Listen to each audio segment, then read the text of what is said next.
ကြတော့ဗျာဟိုကင်မရာကြီးအဲ့ဒါတက်လို့ရှိရင်လုတ်တယ်နေပေါ့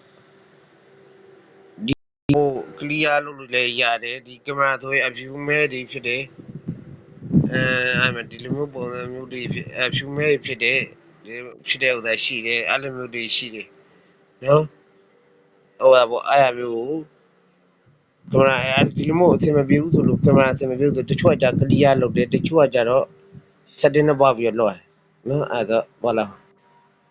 setting အဲ့မှာ K-Win 90 share ဆိုပြီးနဲ့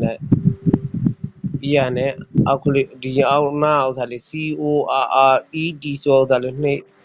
ပြီး manual တက်ချုပ်ပါအဲ့မှာကင်မရာနေရာမှာပြင်စရာရှိပြင်တချို့ကစပီကာနေရာမှာစပီကာပြင်မိုက်နေရာမှာမိုက်ပြင်လိုက်အောင်မယ်နော်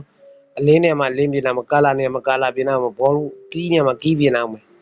အဲ့ဒါလေးလုတ်ကြည့်လိုက်ပါလို့အဲ့လိုပြီးရနဲ့ပြန်ထွက်ခြင်းနဲ့ဆို QUID ဆိုတော့နှိပ်ထွက်တာနော် QUID APP ဆိုတော့ဒီမှာနောက်တစ်ခုအလဲကမရှိရဲ့အဲ့ဒါလေးနဲ့လည်းပြီးသွားပြီအဲ့ဒါလေးပြတ်တော့အားလုံးကျေးဇူးတင်ပါ